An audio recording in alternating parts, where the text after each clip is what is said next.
minggu atau 2 minggu sekali mati lampu nih lapas jedek, nah itu udah barang masuk tuh lewat bandar keliling, oh sepertinya ini udah ada yang jualan. Pabriknya pun ada di dalam. Yang menggagas itu bekas napi, terus dia ngegait anaknya menteri ya. Siapa menterinya? Udah kalau gue sebut lo repot, gue repot. Keren lo ya. Hah? Keren. Keren apa beresiko?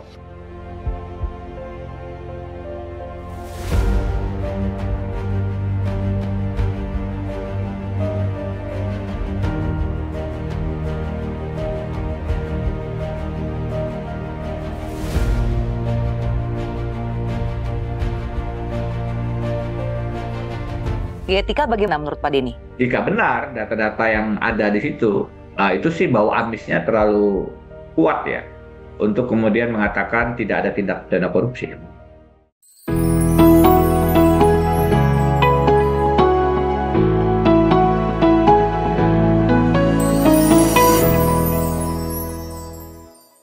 Halo, kita ketemu lagi dalam Gado-Gado Cheryl Tansil. Dan kali ini saya punya tamu yang saat ini berada di Melbourne, Australia. Dan kenapa kita harus menghubungi seseorang yang sudah di Melbourne, Australia?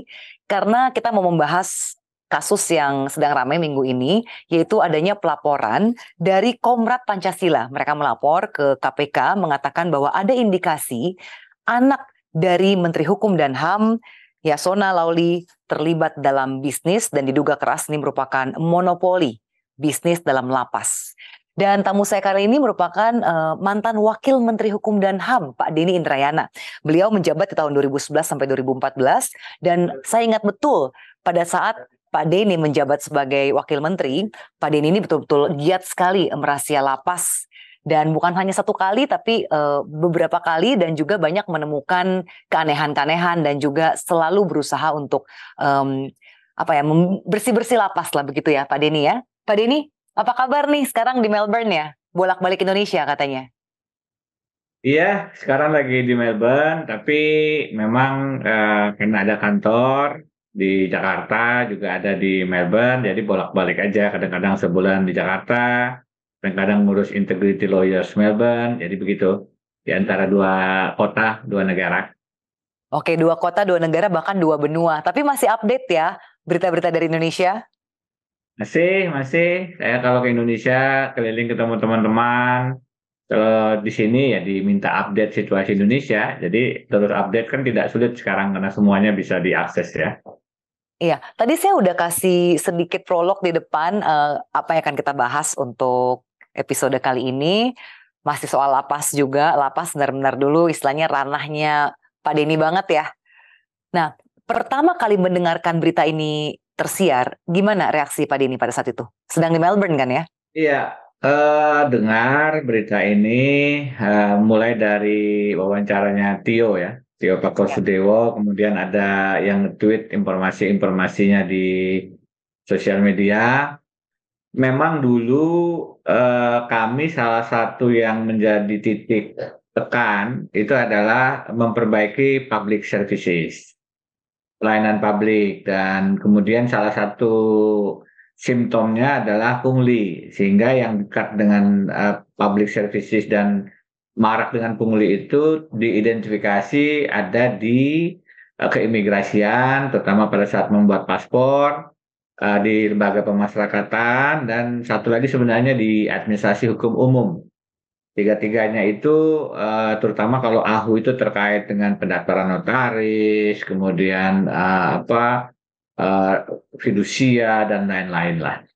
Nah, kalau yang terkait dengan Dirjen Pemasyarakatan, lapas, lembaga tahanan, rumah tahanan dan seterusnya, ya memang sedari awal ini permasalahannya kompleks.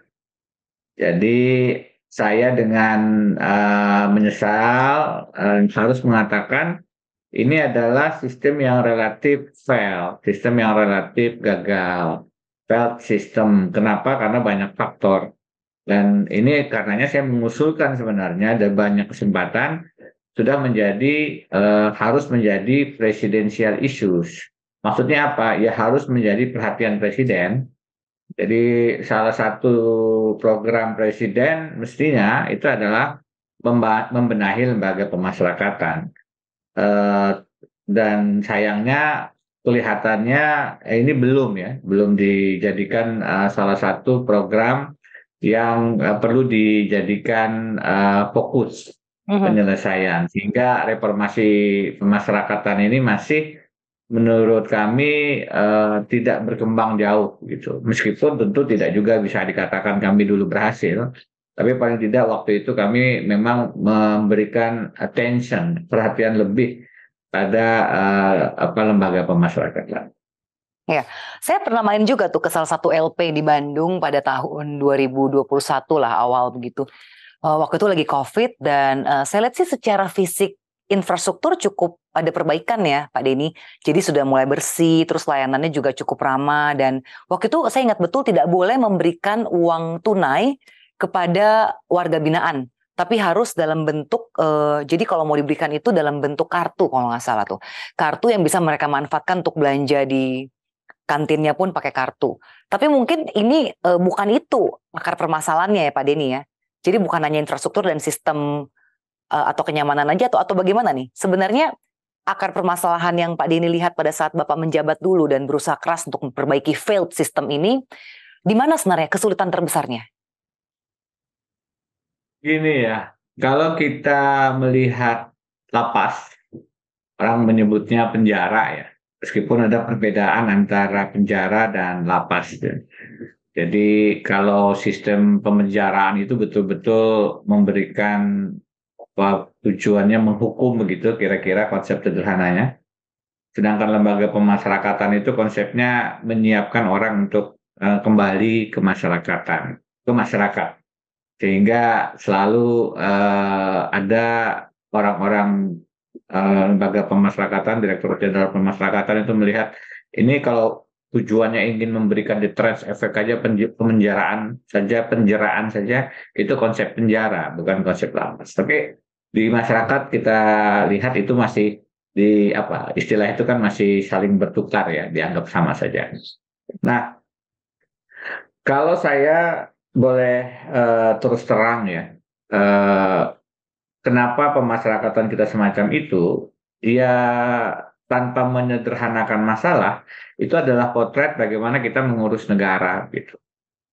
Jadi kalau kita melihat ada korupsi yang merajalela, ya di lapas akan kelihatan semacam itu. Kan kalau Anda butuh mengurus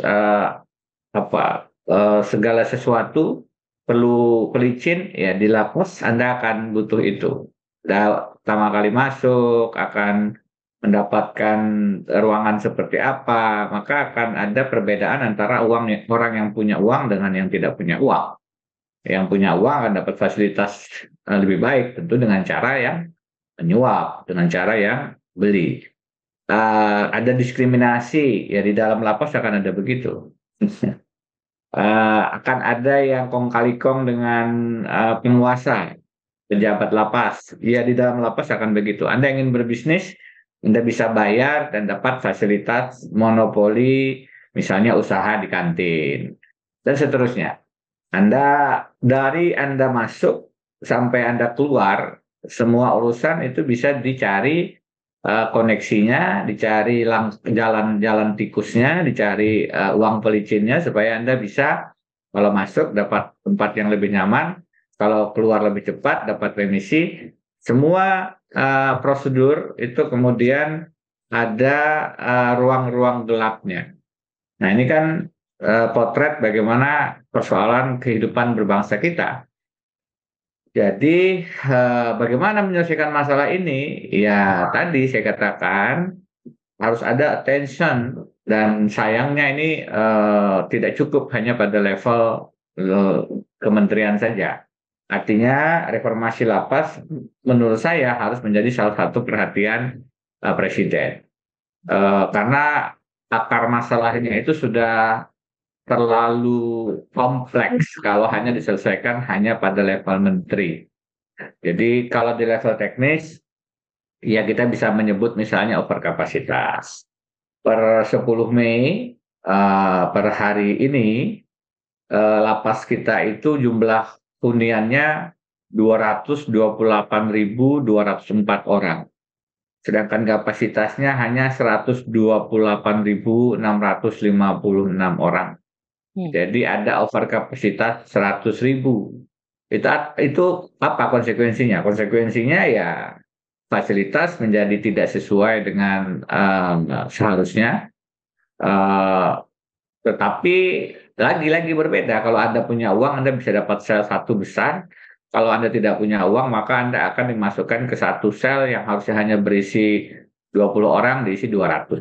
Anda bisa bayangkan bagaimana hidup di tempat semacam itu dengan fasilitas sederhana untuk misalnya ke belakang, ke toilet, itu sudah sangat menjadi masalah besar. Jadi dalam situasi demikian, secara teknis, sistem pemasyarakatan tentu sudah tidak lagi sesuai dengan standar yang seharusnya. Bagaimana dengan sistem non teknisnya? Ya sama, semua urusan di sana kemudian juga diselesaikan dengan cara-cara yang non prosedural. Dan lagi-lagi itu yang kita lihat potretnya dalam kehidupan berbangsa dan bernegara. Bagaimana penguasa kemudian bisa bermain-main, kong kali kong, melakukan praktek-praktek bad governance.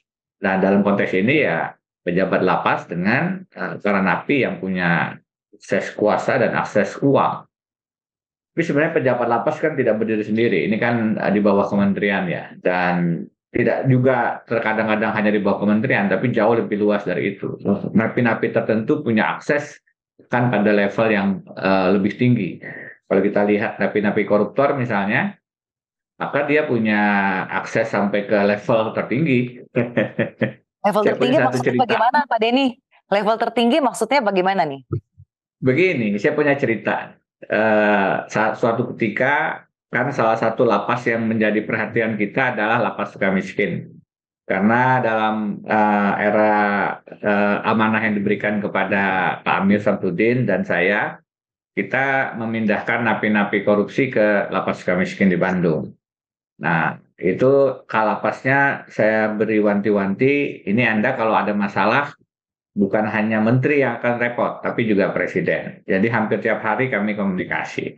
Suatu ketika Kalapas menelepon saya, Pak Wamen, ya mau konsultasi Pak. Ada apa Pak Kalapas? Ini Pak ada napi mau izin keluar, alasannya sakit. Saya bilang, sakit tidak dia? Tidak Pak. Ya nggak usah konsultasi kalau yang begitu, saya bilang Pak Kalapas. Masa urusan begitu aja harus konsultasi. Begini Pak, soalnya yang bersangkutan mengatakan kenal Pak Menteri dan kenal Presiden. Saya bilang, Pak Kalapas, ini saya guyon tapi serius ya. Jangankan dia kenal Menteri dan Presiden, dia sebut dia kenal Tuhan sekalipun, jangan kasih izin keluar, saya bilang. Dia bilang, aduh gimana Pak nanti kalau saya tiba-tiba digeser gitu. Saya bilang, gini aja dah. Kasih tahu sama yang bersangkutan, tidak diizinkan sama Wamenkumham. Saya bilang. Jadi itulah bagaimana kemudian di lapas itu tidak sesederhana itu sebenarnya akar masalahnya, tapi sudah sampai ke level yang bahkan menyebut-nyebut nama presiden. Itu tidak sekali dua kali. Jadi beberapa kali saya menghadapi yang begitu. Pak, ini katanya beliau nanti akan kontak presiden. Saya bilang, sampaikan, Bapak sudah konsultasi dengan Wamenkumham, fasilitas TV-nya tetap harus dicabut dari sel. Jadi begitu-begitu itu terjadi. Saya harus ngurusin urusan-urusan kecil-kecil begitu karena bisa dibayangkan mentalitas dan persoalan integritas yang sudah sangat problematik di lapas-lapas kita. Ya, Pak Denny cerita dong, dulu kan juga Bapak kalau nggak salah sempat mengadakan ini ya, seleksi khusus 10 orang kalapas terbaik seluruh Indonesia untuk ditempatkan di Sukamiskin ya. Itu gimana tuh kisahnya? Berhasil nggak akhirnya menemukan orang-orang terbaik yang bisa dipercaya untuk menjaga para napi koruptor? Ya, jadi kami pada saat di Wakil Menteri itu melihat ada persoalan dengan integritas dan kapasitas. Banyak orang-orang baik tidak punya kesempatan untuk naik jenjang karirnya karena persoalan-persoalan terkait koneksi, dan kalau harus naik jabatan bahkan perlu menyediakan sejumlah uang supaya bisa dipromosi dan seterusnya. Jadi kita perhatikan itu. Nah, satu yang kita jadikan fokus karena kita memindahkan napi-napi korupsi ke Sukamiskin. Kenapa Sukamiskin? Kenapa tidak Nusa Kambangan? Ada yang menanyakan. Saya bilang salah satunya supaya gampang dikontrol. Jangan dikira kalau di Nusa Kambangan kemudian lebih baik karena sulit untuk mengontrol. Kontrol ini penting. Jadi kalau di Nusa Kambangan perlu terbang ke sana, baru sampai Jawa Tengah Semarang aja udah bocor tuh. Nanti lapas kita datang udah barangkali rapi gitu. Tapi kalau di Sukamiskin yang memang sedari awal sudah dibikin kajiannya, saya keluar dari kantor di Kuningan, saya bilang ada agenda apa hari ini? Tidak ada, Sukamiskin. Jadi kalau dilihat saya beberapa kali sidak dan di cover media diberitakan, itu hanya sedikit dari seringkali saya ke Sukamiskin. Begitu datang, mereka tidak siap karena memang tidak tahu kalau saya akan datang. Itu cara saya untuk memberikan pesan bahwa Anda selalu dalam pengawasan kami. Nah, karena lapas Sukamiskin punya magnitude tanggung jawab yang paling berat menurut saya berhadapan dengan ketua umum partai, mantan menteri dan seterusnya, maka saya bilang ke jajaran kita lakukan seleksi sebagaimana kita memilih waktu itu Dirjen Lapas yang akhirnya terpilih Pak KPK Handoyo, Irjen, waktu itu ada terpilih teman dari BPKP, dan seterusnya. Kita melakukan open bidding.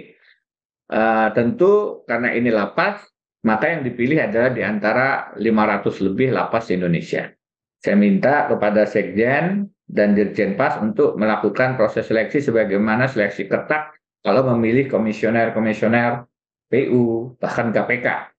Jadi semua diteliti, gitu, diinvestigasi. Bagaimana harta kekayaannya, bagaimana pembayaran pajaknya, adakah transaksi mencurigakan di PPATK, dan seterusnya. Jadi kemudian tidak hanya seleksi administrasi, tapi kemudian berjenjang sampai ujung wawancara terakhir. Dari sekian kalapas itu saya minta yang terbaik dihadirkan di seleksi akhir, yaitu wawancara.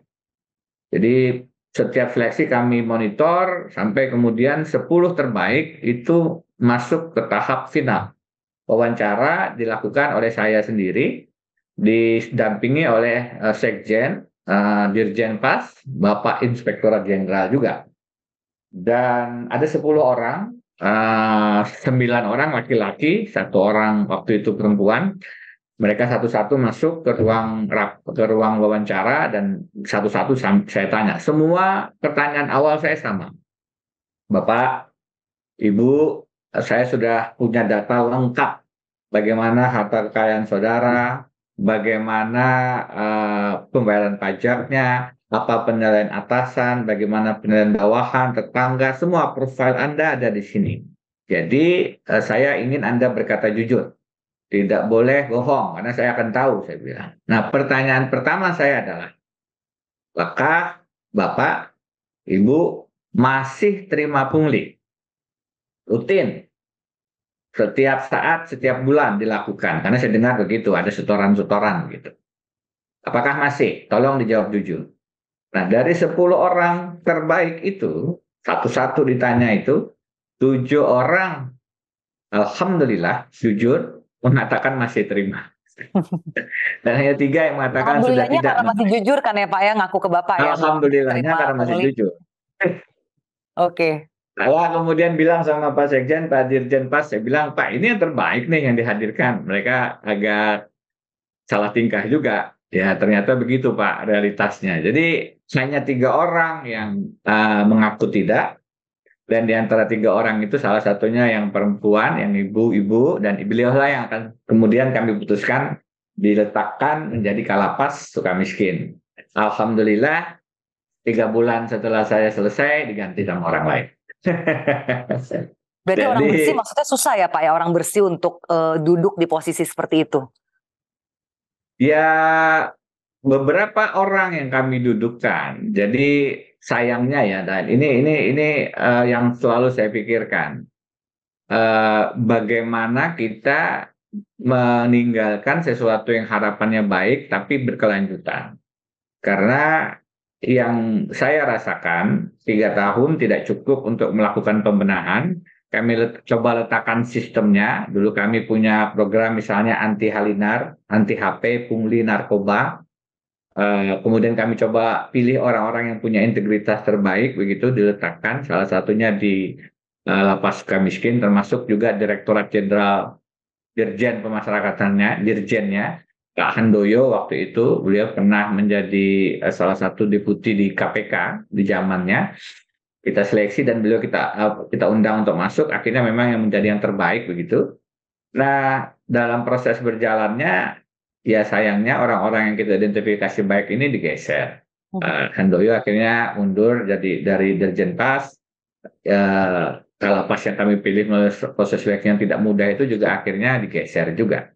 Persoalannya yang tadi saya sampaikan, bagaimana sistem yang kita tinggalkan itu tetap berjalan walaupun kita sudah tidak dalam posisi mengemban amanah. Bagaimana orang yang kita letakkan tidak kemudian mendapat kesulitan, karena sekarang orang-orang demikian itu yang dianggap diletakkan oleh kami itu kemudian dicap sebagai ini orangnya wamen dan kemudian karirnya ini tidak berkembang.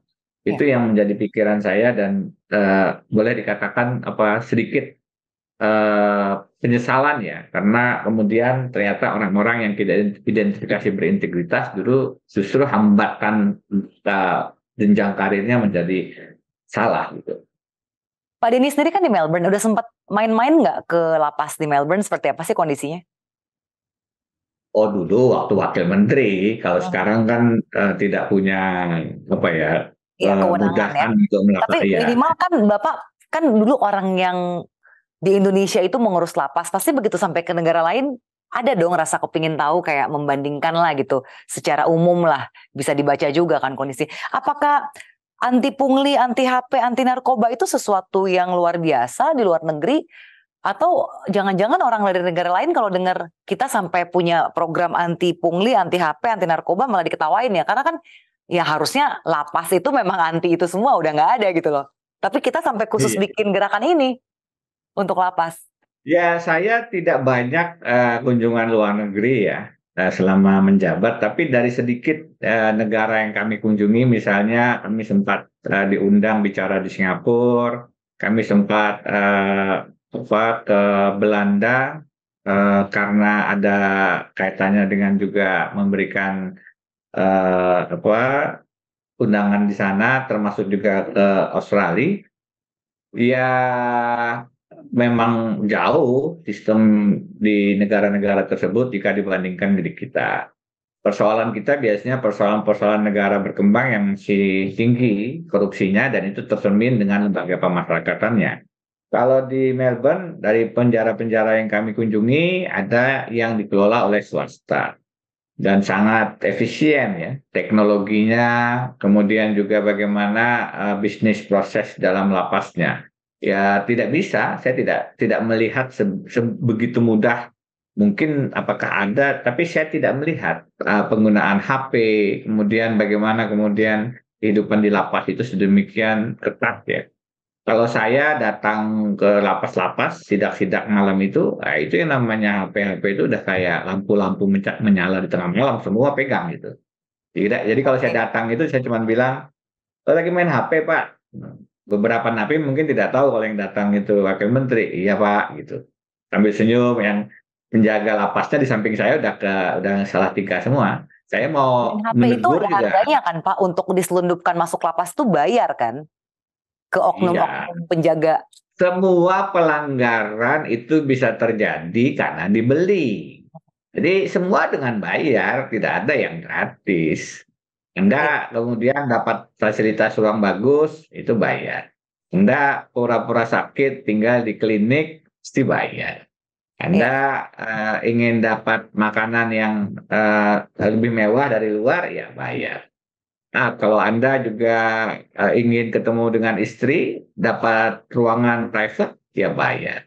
Semua bayar, dan itu yang kemudian coba kita perangi begitu. Sehingga kemudian di berbagai kesempatan saya mendapatkan resistensi juga kan dari beberapa teman-teman lapas karena merasa ini mengganggu apa yang sudah biasa mereka lakukan. Jadi mengganggu kenyamanan gitu. Saya tentu tidak tanpa risiko melakukan langkah-langkah pembenahan, termasuk ada yang dalam 1-2 kali terjadi kericuhan, ya kan? Itu yang kemudian menyebabkan kita harus berhitung bagaimana untuk membenahi tanpa menimbulkan suasana di dalam yang mudah chaos, gitu. Chaos seperti apa ya, Pak? Ya, beberapa kejadian kan ada rusuh-rusuh kan di Tanjung Gusta, ada yang terbakar, salah satunya karena alasan mereka tidak mendapatkan kenyamanan sebagaimana sebelumnya kan. Pada saatnya juga ada isu tentang PP 99 pada saat itu.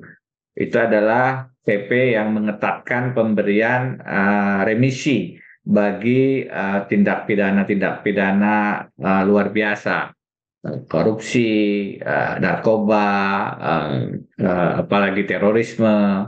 Mereka sangat sulit untuk mendapatkan pengurangan hukumnya, dan di lapangan itu menjadi isu yang panas begitu, sehingga menghadirkan perlawanan-perlawanan, dan di beberapa lapas kemudian ada ledakan-ledakan kan. Kan ada yang meninggal. Nah, saya dengan Pak Menteri tentu tidak ingin pembenahan itu berujung dengan hilangnya nyawa. Satu nyawa saja sudah sangat tidak boleh, apalagi ada beberapa kejadian. Jadi kita memang bergerak di antara jembatan yang sangat tipis. Bagaimana kita melakukan pembenahan tapi tidak menimbulkan kericuhan. Ya, Pak Denny, saya mau kembali fokus dengan kasus yang lagi ramai ini ya, karena hari Senin, baru 2 hari lalu dari kita taping saat ini, ada yang melaporkan ke KPK atas dugaan bahwa keluarga dekatnya itu anak kandung dari Menkumham terlibat dalam monopoli bisnis di dalam lapas. Nah, menurut Bapak, taruh deh bukan monopoli tapi berbisnis, ketika seorang anak menteri berbisnis dengan sektor di mana ayahnya sedang memimpin, dari segi etika, kita belum bicara hukum dulu ya, dari segi etika bagaimana menurut Pak Denny? Ya, saya Apakah tidak itu juga wajar ingin pada zaman Bapak? Saya tidak ingin masuk ke kasusnya ya, karena tidak tahu detail ya. Tapi begini sajalah, anak siapapun pada saat ayahnya menjabat sebaiknya menjaga jarak dari bisnis-bisnis yang terkait. Jangankan langsung, tidak langsung saja agak problematik begitu. Jadi kalau ada anak menteri PU kemudian ikut bisnis jalan tol, pasti problematik. Anak menteri kesehatan ikut jual obat-obat ke rumah sakit, pasti problematik. Karena presiden misalnya ikut melakukan bisnis-bisnis yang terkait dengan APBN, ikut misalnya, ini cuma misalnya saja kan, tidak faktual, ikut bisnis proyek pembuatan ibu kota negara baru, tentu problematik. Karena ada yang namanya konflik of interest, ada yang namanya benturan kepentingan, dan benturan kepentingan itu cikal bakal terjadinya korupsi. Jadi kalau kemudian ada keluarga, kerabat yang berbisnis dan itu terkait dengan ruang lingkup tugas dan wewenang pejabat negara yang bersangkutan, tentu itu yang kemudian bisa dinamakan sebagai rentan KKN, korupsi, kolusi, dan nepotisme. Siapapun, saya tidak ingin masuk ke wilayah anak Menteri Hukum dan HAM, karena tentu nanti detailnya harus dicek dulu di lapangan. Ya. Apapun harusnya etika seorang pejabat negara, dia harus memberikan garis demarkasi yang tegas agar kerabatnya, jangankan keluarga inti ya, suami, istri atau anak-anaknya, di dalam lingkup keluarga yang lebih besar saja sebaiknya betul-betul tidak berbisnis pada ruang lingkup kewenangan pejabat yang bersangkutan. Tidak hanya melanggar etika, kalau pertanyaan tadi melanggar etika, tapi juga kalau tidak hati-hati itu bisa masuk ke tingkat pelanggaran tindak pidana korupsi. Betul, Pak. Pada saat Bapak menjabat, saya ingin tahu deh, apakah ada di level-level ya sebutlah dari Kalapas atau orang-orang yang ya oknum-oknum yang berkaitan begitu. Apakah ada Bapak mengendus usaha-usaha untuk memasukkan bisnis keluarganya juga? Jangan-jangan kan praktek-praktek ini sudah biasa dari level terkecil sampai level paling tinggi. Pertanyaan bagus ya. Eh, Alhamdulillahnya anak saya waktu itu masih SMP barangkali. Pak Menteri yang jelas pada saat beliau duduk, beliau langsung withdraw dari law firm-nya untuk menunjukkan bahwa tidak boleh begitu membuka praktek pengacara sangat beririsan dengan tugas pokok fungsinya sebagai Menteri Hukum dan HAM. Saya mencoba mengingat ya, jadi sepanjang ingatan saya di level kami, di level kementerian, direktorat jenderal, irjen, sekjen, saya tidak ingat kalau ada keluarga-keluarga yang terendus gitu melakukan praktek-praktek bisnis di lingkungan kementerian. Mungkin saya lupa karena ini sudah 9 tahun yang lalu ya, sampai 2014 kami menjabat. Tapi yang saya paham betul kalau bicara pendanaan, justru kalau Pak Menteri dengan Ibu Menteri itu justru yang mensupport tuh acara-acara di kementerian biasanya, karena dananya misalnya tidak tersedia dari APBN untuk kegiatan-kegiatan yang penting, tidak jarang justru beliau yang keluar dari kantongnya sendiri, karena memang Pak Menteri dengan Ibu kan juga memang punya kemampuan finansial yang di atas rata-rata ya. Itu saya paham betul. Tetapi let's see, kita tidak bicara apa ya, yang sifatnya pribadi-pribadi ya, karena bisa jadi saya tidak ingat atau saya tidak tahu detail pada saat itu, bisa jadi saya juga manusia.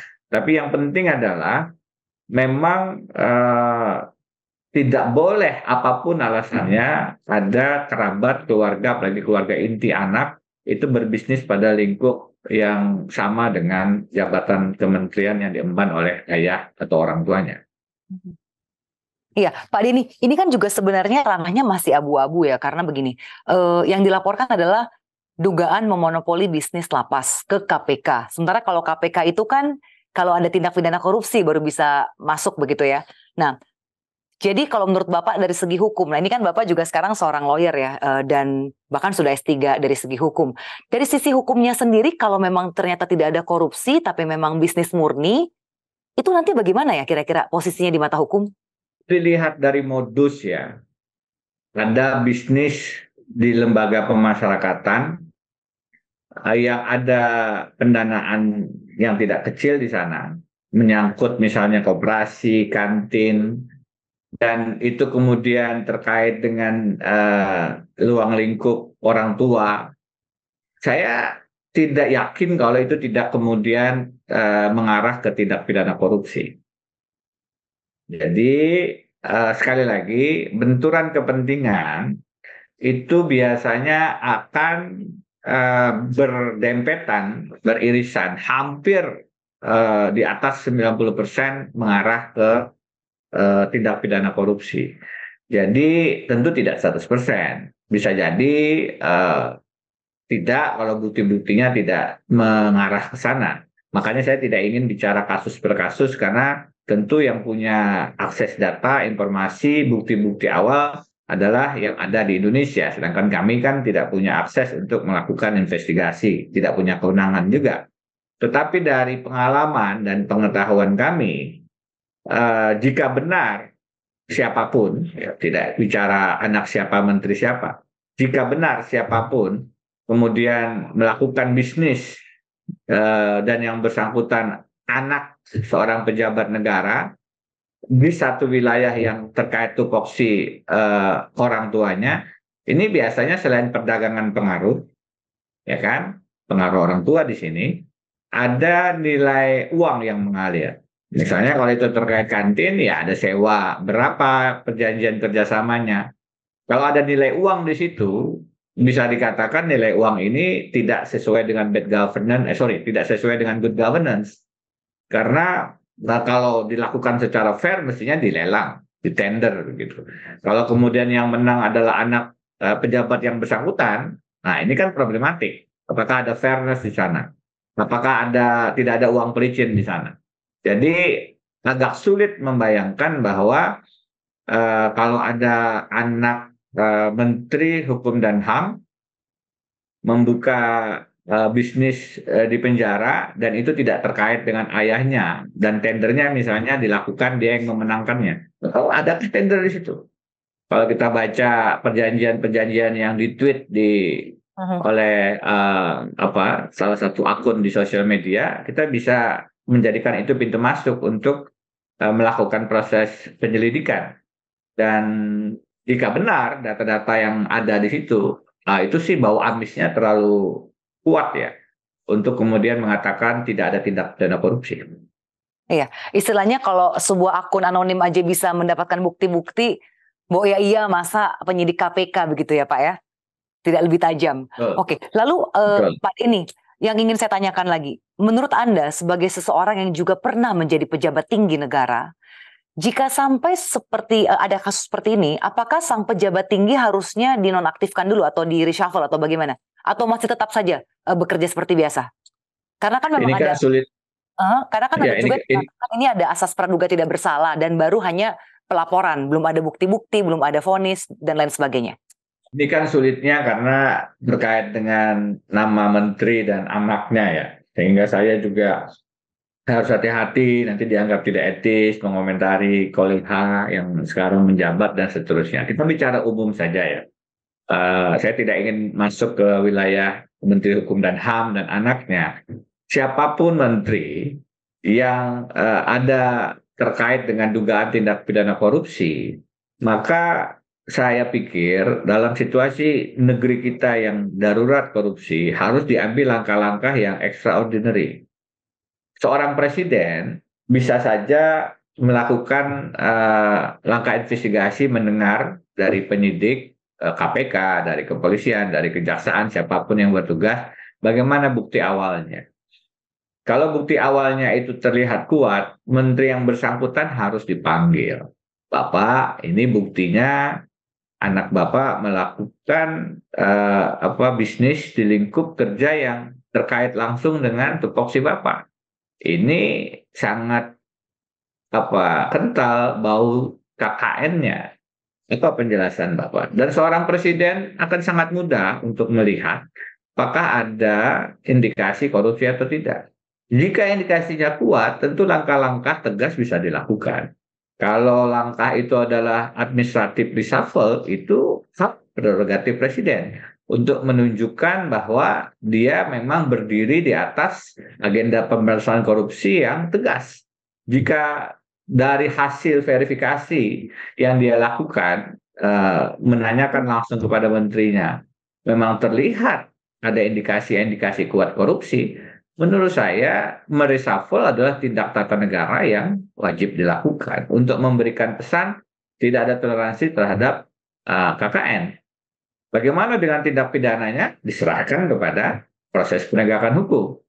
Jadi kan tidak sulit sebenarnya untuk mengetahui dengan bukti-bukti yang tentu beliau sudah kumpulkan sebelumnya. Sebelum dipanggil menterinya, data dan informasi sudah disediakan, hasil-hasil penyelidikan sudah ada, beliau sudah mendapat masukan yang cukup. Kalau ternyata tidak, ya verifikasi itu untuk menegaskan berarti tidak ada tindak pidana. Kalau ternyata iya, verifikasi itu sekaligus untuk menegaskan saya harus mengambil langkah tegas, memberi pesan kepada publik, presiden juga melakukan langkah pemberantasan korupsi yang tegas dan efektif. Baik Pak Denny.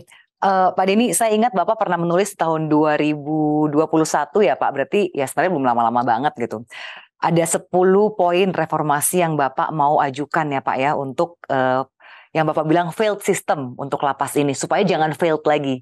Nah boleh Pak diceritakan dulu nih ke pemirsa Gado-Gado Channel Tansil 10 itu secara singkat Pak. Ya pada dasarnya kalau kita bicara ini kan sistem yang failed ya. Dan kemudian juga secara teknis memang ada infrastruktur yang harus dibenahi kalau bicara lapas ya. Bagaimanapun kan tidak mungkin bisa menghadirkan fasilitas yang baik jika kapasitas ruang juga tidak memadai. Jadi secara teknis ada ruang infrastruktur yang harus dibenahi. Bagaimana pembangunan lapas tetap harus dilakukan, bagaimana penyediaan fasilitas terkait dengan teknologi juga harus dilakukan, sehingga pendataan bagaimana prosedur dan segala macamnya itu kemudian bisnis prosesnya bisa lebih transparan, bisa lebih efektif. Di sisi lain, non-infrastrukturnya juga harus diperbaiki. Sumber daya manusia di lembaga pemasyarakatan harus dibenahi. Nah, tidak mungkin kita berhadapan dengan sistem infrastruktur saja, tapi non-infrastrukturnya juga integritas. Tidak cukup hanya bicara tentang kenaikan anggaran, menaikkan gaji saja, tapi juga bagaimana integritas pada level petugas-petugas juga diperbaiki. Termasuk kita memberikan pesan-pesan yang tegas kepada tindak pidana yang extraordinary, tindak pidana korupsi dan lain-lain, harus diambil langkah-langkah yang berbeda. Ini bukan diskriminasi, ini bentuk keadilan yang harus diberikan pesan kepada pelaku-pelaku tindak pidana korupsi itu misalnya, bahwa memang ada cara-cara mendapatkan remisi, hak-hak cuti dan lain-lain yang lebih ketat dibandingkan tindak pidana umum lainnya. Jadi secara umum harus dibangun infrastruktur yang lebih sesuai dengan standar hak asasi manusia dan integritas moral yang juga anti korupsi, anti pungli. Iya, oke, Pak Denny, ini terkait dengan salah satu yang sedang ramai juga dibicarakan kan mendorong untuk undang-undang perampasan aset. Karena tadi Bapak banyak berbicara tentang napi korupsi ya, dan bagaimana dari orang yang mau jagain lapasnya aja udah susah banget nyari orang yang bagus gitu ya. Ini sepertinya tidak memberi efek jera bagi para koruptor. Nah, Pak Denny sendiri setuju tidak dengan dorongan untuk pengesahan undang-undang perampasan aset bagi para koruptor? Jadi ini bukan masalah tahanan badan lagi, tapi ya udah dimiskinkan aja lah. Mungkin nggak usah ditahan bahkan kalau buat saya. Yang penting dimiskinkan sampai semua keluarganya yang juga menikmati begitu diambil semua asetnya. Bagaimana Pak Denny? Ya, yang namanya perampasan aset atau aset recovery itu adalah bagian yang tidak bisa dipisahkan dari upaya pemberantasan korupsi. Jadi kan dia ada bicara undang-undang tindak pidana korupsinya sendiri. Ada yang namanya lembaga anti korupsi yang sekarang namanya KPK. Ada kemudian sisi-sisi perampasan aset dan lain-lain begitu. Tentu saja kalau ada yang menolak undang-undang perampasan aset, itu adalah penolakan yang koruptif gitu. Tidak aneh kalau kemudian RUU ini belum juga selesai-selesai. Karena apa? Karena para pelaku korupsi tidak ingin memang hasil rampasannya, hasil korupsinya itu diambil. Bagi sebagian orang malah nggak apa-apa lah korupsi, ketangkap, nanti pada saat keluar dari penjara pun tidak lama juga masih ada sisa, masih ada untungnya, masih ada profitnya, sehingga kemudian kalau tidak dimiskinkan, kalau tidak dilakukan langkah-langkah perampasan aset, hanya dihukum badan saja, dan itu pun ada yang hanya dihukum 1 tahun, ya kan? Kemudian sekarang sudah keliling podcast kemana-mana, ya itu kan yang begitu tidak akan. Pada saat dihukum pun betapa nikmatnya, karena Bapak sendiri udah lihat kan bagaimana di dalam lapas ya. Iya, dan pada saat di dalam lapas mereka juga mempunyai fasilitas yang seakan-akan tidak berbeda dengan di luar lapas. Itu sebabnya tidak akan ada efek jera. Nah, meski demikian saya mengatakan paling tidak ada 5 hal yang harus dilakukan. Satu, memang RUU perampasan aset itu sendiri yang harus dijauhkan dari politik pencitraan. Jangan sampai ini hanya menjadi festivalisasi saja, seakan-akan gitu, padahal tidak seserius yang kita harapkan. Yang kedua adalah penguatan kembali lembaga-lembaga anti korupsi, khususnya KPK. Jangan sampai KPK masih seperti sekarang, lumpuh. Tidak ada gunanya kalau KPK-nya lumpuh. Yang ketiga, integritas penegak hukum harus diperhatikan. Jadi tidak ada gunanya kita punya RUU perampasan aset kalau penegak hukumnya masih bisa disogok-sogok. Akhirnya nanti RUU perampasan aset itu hanya menjadi pintu masuk bagi tawar-menawar kasus lagi. Yang keempat, terkait dengan perlu ada undang-undang pembatasan pembayaran kartal, jadi uang tunai. Ini juga tidak tembus-tembus ini Pak, karena korupsi itu salah satunya modusnya adalah dengan pembayaran uang cash, dolar, Singapura, Amerika dan sejenisnya. Yang terakhir, pimpinan tertinggi harus mempunyai visi anti korupsi. 5 hal ini, kalau hanya RUU perampasan aset, presidennya tidak punya, ya selesai. Kalau hanya RUU perampasan aset, KPK-nya tidak kuat, ya selesai. Kalau hanya perampasan aset, jaksa polisinya masih suka terima duit, ya nanti mereka bagi-bagi aja. Pak, Bapak, kami ambil asetnya, tapi sedikit daripada yang ada ya separohnya aja lah Pak, kita bagi 2. Jadi nggak ada gunanya. Nah, 5 hal ini minimal harus menjadi satu paket kalau kita ingin bicara secara serius RUU perampasan aset. Tidak cukup hanya RUU perampasan aset selesai, karena itu hanya satu bagian dari tali temali sistem pemberantasan korupsi yang harus kita bangun secara integral. Kalau sekarang kan Presiden sudah mendorong tapi masih mandek di Senayan nih Pak. Perlawanannya nyata di Senayan. Maaf ya, saya harus mengatakan Presiden tidak bisa mengatakan ini mandek di Senayan. Kalau Presiden ingin membuat undang-undang IKN, nggak usah lama-lama, nggak usah bicara sebulan, 2 minggu jadi. Kalau Presiden ingin bicara perubahan undang-undang KPK, kita baru protes-protes, udah jadi. Kalau kita ingin menolak Perpu Ciptaker misalnya, nggak berapa lama, hitungan sekejap jadi. Jadi yang namanya perubahan undang-undang KPK, Presiden bilang ini inisiatif DPR. Seakan-akan Presiden mengatakan saya tidak ikut tanggung jawab loh. Menurut saya itu sangat tidak bertanggung jawab. Karena dalam sistem legislasi Indonesia, saya tidak ingin bicara mendukung atau tidak mendukung Presiden, tetapi dalam sistem tata negara Indonesia, proses legislasi itu disetujui bersama oleh Presiden dan DPR. Kalau Presiden tidak setuju, tidak bisa jadi satu undang-undang perubahan undang-undang KPK. Artinya Presiden ikut bertanggung jawab. Jadi tidak bisa dikatakan inisiatif DPR. Yang kedua, DPR-nya tidak akan bisa menyetujui kalau Presiden sebagai pimpinan koalisi mengatakan saya tidak ingin perubahan undang-undang KPK. Jadi yang paling bertanggung jawab dengan perubahan undang-undang KPK ya Presiden sendiri. Kembali ke RUU perampasan aset, ada itu RUU yang selesai dalam hitungan minggu. Jadi kalau Presiden mengatakan ini tertahan di DPR, beliau harus mengambil alih sebagai pimpinan koalisi dan mengatakan saya ingin ini selesai. Tidak bisa sampai 2 bulan, sebulan, kalau bisa 2 minggu selesai. Kan kata Pak Mahfud tinggal satu misal sebenarnya yang berbeda.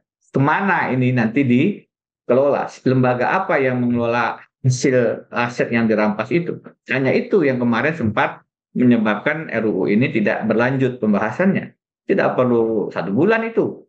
Jadi mengatakan ini tidak berjalan karena DPR, tinggal Presiden mengatakan saya pimpinan koalisi, saya menetapkan bahwa RUU perampasan aset harus selesai dalam waktu sekian. Itu selesai masalah. Karena itu yang terjadi dengan undang-undang IKN dan beberapa undang-undang yang saya sebutkan. Baik, terima kasih Pak Denny. Kalau begitu, kalau tadi saya lihat 5 poin Bapak bahwa RUU perampasannya harus segera diketok palu, juga penguatan KPK kembali, dan integritas penegak hukum nih ya. Ini nih yang susah nih sepertinya nih. Karena kita setuju ya Pak ya, bahwa untuk sapu bersih, selain sapunya udah bagus, juga yang menyapu juga harus oke dulu orangnya ya. Begitu ya Pak Denny ya? Betul. Oke. Dan jangan lupa tadi, pembatasan pembayaran uang tunai itu, apalagi menjelang pemilu begini, wah itu kalau betul-betul dilakukan, itu akan drastis berkurang itu serangan pajar amplop-amplop pembelian suara. Karena semuanya dengan uang cash itu. Iya, berarti itu juga perlu kita garis bawahi ya tentang pembatasan uang kartel ya Pak ya. Baik, terima kasih sekali waktunya Pak Denny. Nanti kalau udah nyampe Indonesia lagi, kita langsung ketemu di studio ya Pak ya. Pasti masih banyak lagi bahasan-bahasan. Makasih Pak. Makasih Mbak. Terima kasih waktunya. Sama-sama. Sampai ketemu lagi ya di Gado-Gado Ceril Tansil. Sehat-sehat Pak. Iya, yuk. Ya itu tadi pemirsa, kita sudah selesai, kita membahas mengenai bagaimana ada gugatan laporan ke KPK terkait dengan indikasi adanya praktek bisnis monopoli yang dilakukan oleh anak Kemenkumham di dalam lapas. Bagaimana kelanjutan kasusnya? Kita tunggu gebrakan KPK, tapi yang jelas kita memberikan dukungan agar KPK harus independen dan jangan diintervensi dalam menghadapi kasus ini. Saya Cheryl Tansil, sampai jumpa di Gado-Gado Cheryl Tansil lainnya.